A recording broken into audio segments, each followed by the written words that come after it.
अर्नब गोस्वामी को जिस तरह जल्द सुबह जो है डिटेन किया गया, उसके बाद गिरफ्तार किया गया और अब उसकी जमानत जो है दिन पर दिन लेट होती जा रही है, इसी पर बातचीत करने के लिए हमारे साथ मौजूद है कल्पना आर्या जी। मैम, किस तरह से देखेंगे आप इसको, किस तरह क्या कहेंगे इस बारे में? सीधे सीधे कहूँगी, अगर जाकिर नाइक को पकड़ लिया होता तो क्या आज यही हालत होती पूरे देश की, या मौलाना साद को पकड़ लिया होता तो क्या आज पूरे देश की यही हालत होती? जो व्यक्ति आज राष्ट्रवाद के मुद्दे पर खड़ा हुआ है, जो व्यक्ति आज सच्चाई के मुद्दों को उठा रहा है, पालघर के साधुओं की हत्या होना एक सामान्य घटना नहीं है, वो बहुत भयंकर घटना हमारे देश के लिए है। हमारे सन्यासी हमारे पूजनीय है, ये भगवा रंग हमारा पूजनीय है, लेकिन उन लोगों को मारा गया, उन लोगों को सबके सामने मारा गया। उसकी वीडियोज़ है, उसके फ़ोटोज़ हैं, लेकिन कोई भी व्यक्ति जो भी उनकी सरकार के अंडर में काम करने वाला है, क्या दबाव था आखिर पुलिस पर, क्या दबाव था आखिर थाने पर, जो हमारे महात्माओं की रक्षा नहीं कर पाई। ऐसे लोगों को, सुशांत का केस हुआ, सुशांत की हत्या की गई है, किस दबाव में की गई है, किन किन लोगों ने की गई है? उनको तो आपने सुबह सुबह ऐसे नहीं उठाया, उन लोगों को तो आपने सुबह सुबह जा करके उनको घसीट करके उनके घर से नहीं लेकर के आए। बहुत सारे लोगों को इन्वेस्टिगेशन करने के लिए आप बहुत दिनों तक घूमते फिरे, लेकिन आपने उन सब के साथ तो ऐसा व्यवहार नहीं किया जैसा अर्नब गोस्वामी के साथ में किया।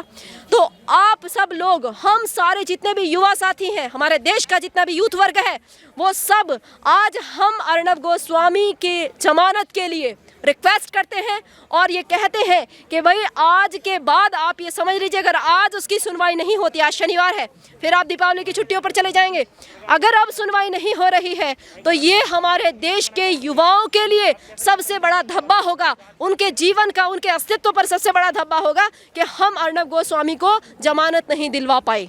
मैम, जिस तरह से शुरुआत से देखा गया, पहले पालघर के मामले में अर्नब ने जो आवाज़ उठाई, सुशांत सिंह के मामले में आवाज़ उठाई, ड्रग पेडलर्स के बड़े बड़े खुलासे किए, तो क्या यही रीज़न होता है कि महाराष्ट्र पुलिस या महाराष्ट्र सरकार जो है इसी के बदले की भावना में अर्नब के साथ ये सब कर रही है? भाई, महाराष्ट्र जो सरकार चला रहा है, आज जिस सरकार की सत्ता है आज महाराष्ट्र के ऊपर, उस सरकार का संबंध दाऊद इत्यादि से पहले से ही रहा है।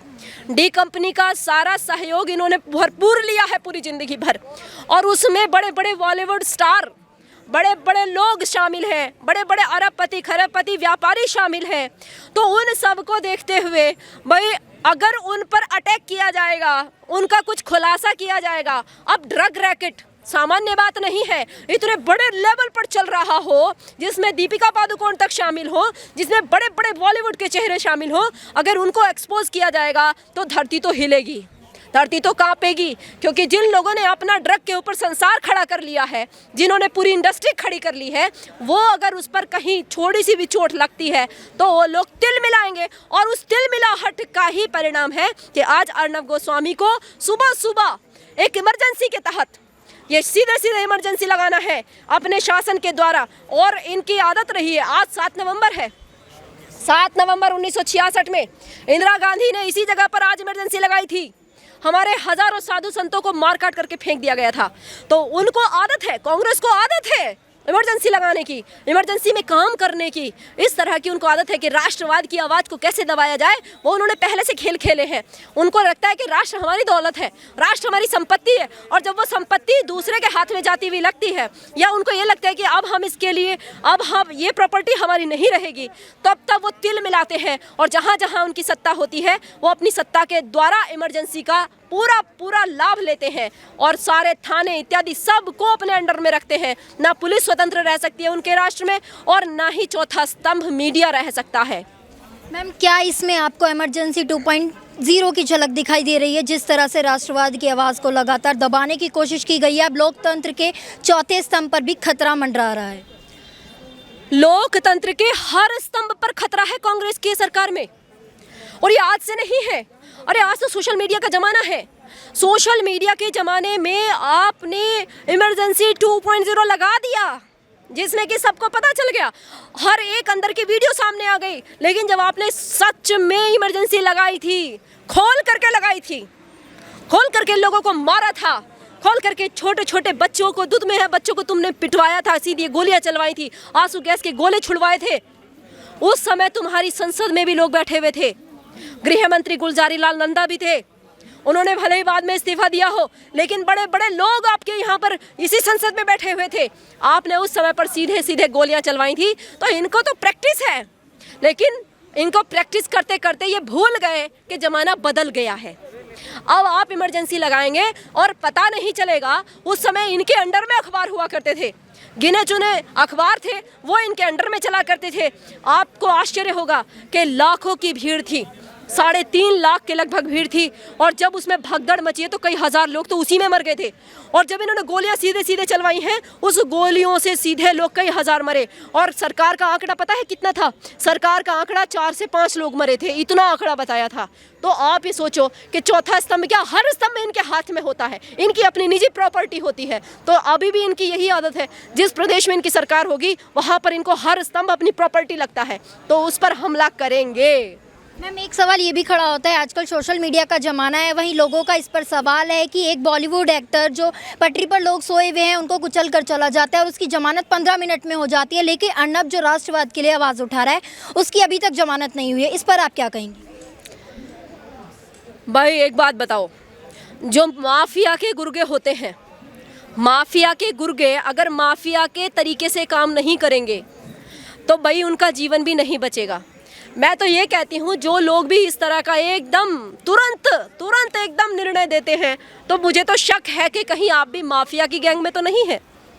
अगर इस तरह का निर्णय आपका हर व्यक्ति के लिए नहीं है, तो इसका मतलब ये है कि जिसको आप तुरंत निर्णय दे रहे हो, कहीं ना कहीं उससे आपका कनेक्शन है, कोई तो कनेक्शन है, और वो कनेक्शन हमें सीधा सीधा दिखाई दे रहा है। वो कनेक्शन पूरे संसार को आज दिखाई दे रहा है। तो वो कनेक्शन हमें समझना है। हमारे देश के युवाओं में जागृति आ रही है, सारे सोशल मीडिया पर जागृति है, इस जागृति को बनाए रखिए। मेरी सबसे अपील है कि जितने भी नौजवान मेरे साथी हैं, चाहे वह शिव सैनिक हैं, भाइयों आपस में बंटो मत, आपस में बंटवारा मत करो।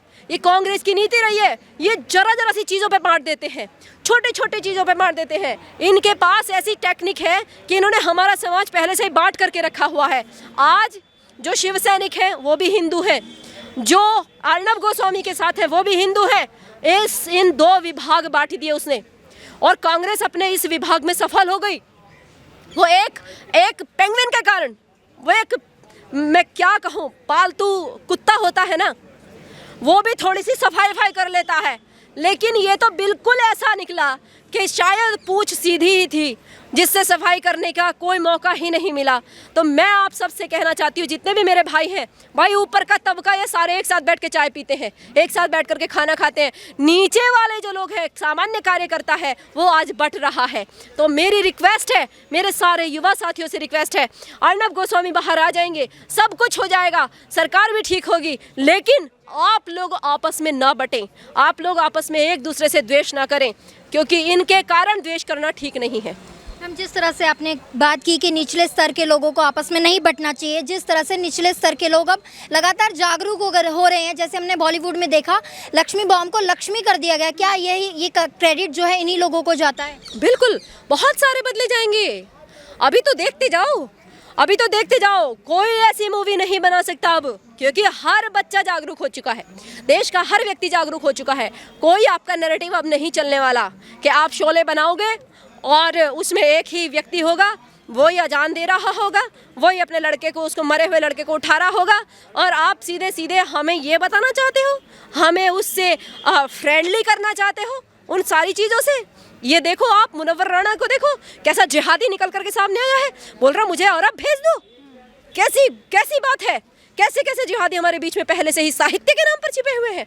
तो हम सब लोगों को अब ये पता चल चुका है, और सारे युवाओं को पता चल चुका है, सबके हाथ में अब मीडिया का चौथा स्तंभ आज सबके हाथ में है, कुछ लोगों के ऊपर निर्भर नहीं है। आज हम सब लोग चौथे स्तंभ के अंदर आते हैं, जो भी आज सोशल मीडिया यूज़ कर रहा है। तो आप लोग एक रहिए, जागरूक रहिए।